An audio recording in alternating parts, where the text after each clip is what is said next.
Ali, I'll say it again. I don't care. Come on. Get me out of here, folks. During a live broadcast of the $250,000 Super High Roller event at the WSOP, Jared Blesnik, seated beside legendary commentator Ali Nejad, sparked one of the most polarizing debates the poker community has seen in years. All because the camera dared to cut away to a seniors high roller final table.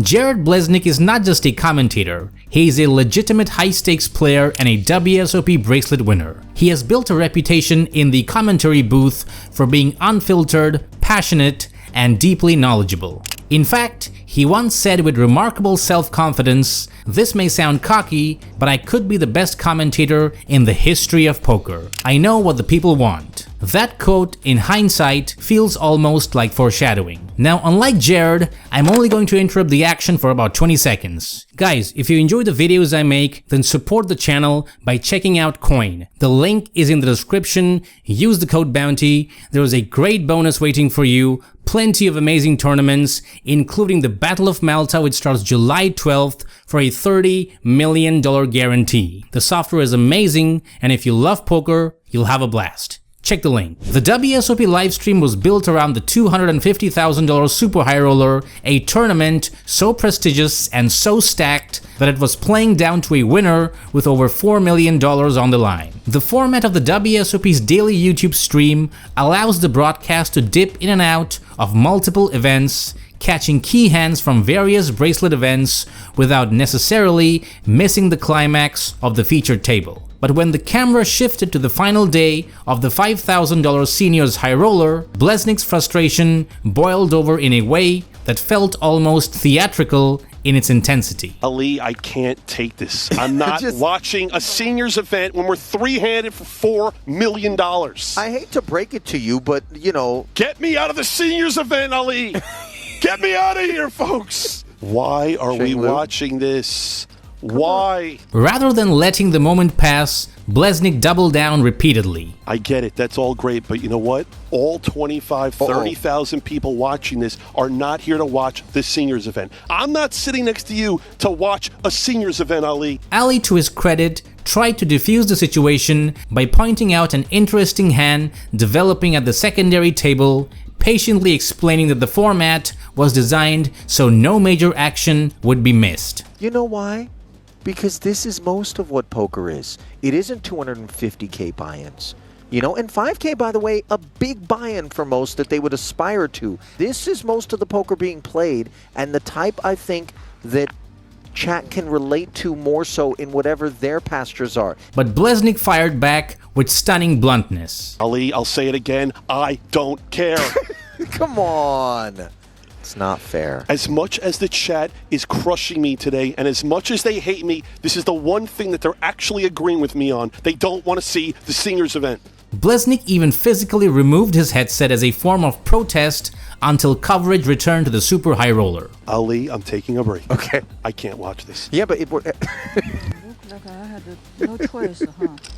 The community's response was swift and fractured. On one side stood a wave of critics who found Blesnik's behavior disrespectful, immature, and tone-deaf. ACR Poker Pro Drew Gonzalez was among the most vocal, writing that Blesnik was disrespectful not only to the WSOP production, but also to his fellow commentators. Tyler Phillips went a step further, pointing out that the people who made the seniors final table likely had many friends and family watching. I have enjoyed his commentary every year, but this was a complete turnoff, and hopefully he issues an apology to the people at the final table. Aaron Barone called using the broadcast as a vehicle to openly belittle another event in poor taste. Lee Bradbury raised an even bigger concern: whether Blesnik's attitude might actively deter newer, recreational players from getting into the game of poker altogether. Yet the reaction was far from uniformly negative. A significant section of the poker community rallied behind Blesnik,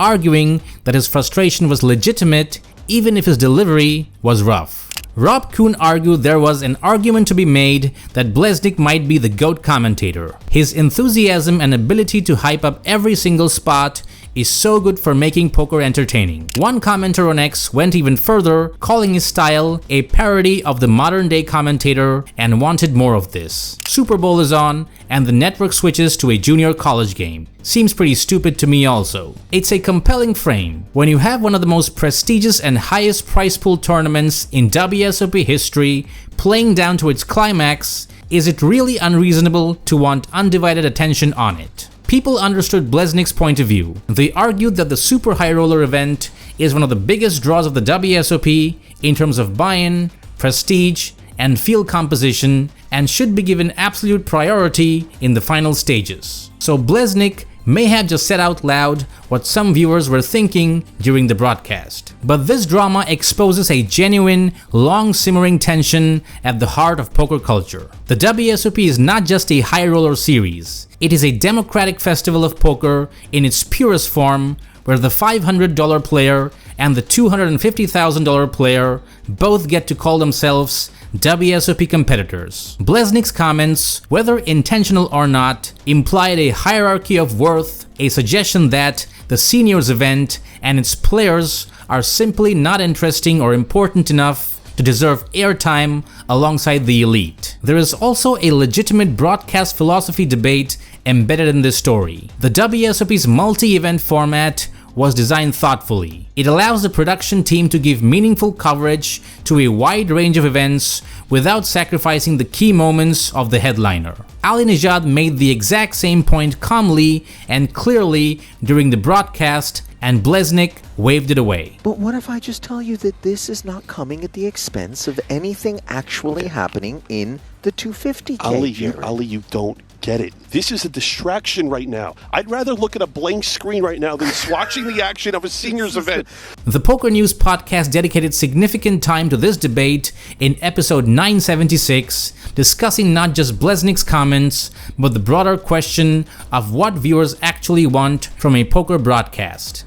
Look, as a representative of the World Series, as doing your job, that's just unprofessional, and it's just shitty. I'm sure there were people's families who were excited to watch them. Many blogs went even further, framing this as a referendum on what viewers genuinely want from the commentators. Is it authenticity and passion, or professionalism and inclusivity? The honest answer is probably both, and the difficulty is that Blesnik's outburst provided neither in balance. His comments were raw, genuine, and almost certainly not malicious. They came from a place of pure competitive passion. But passion without awareness can wound people who never asked to be in its crossfire. The senior high roller players at the table did not know they were about to become a prop in a commentator's tirade. They were just playing poker, chasing a bracelet, and living their best moment. In a game that always prided itself on being open to anyone willing to sit down and play their hand, perhaps the most important rule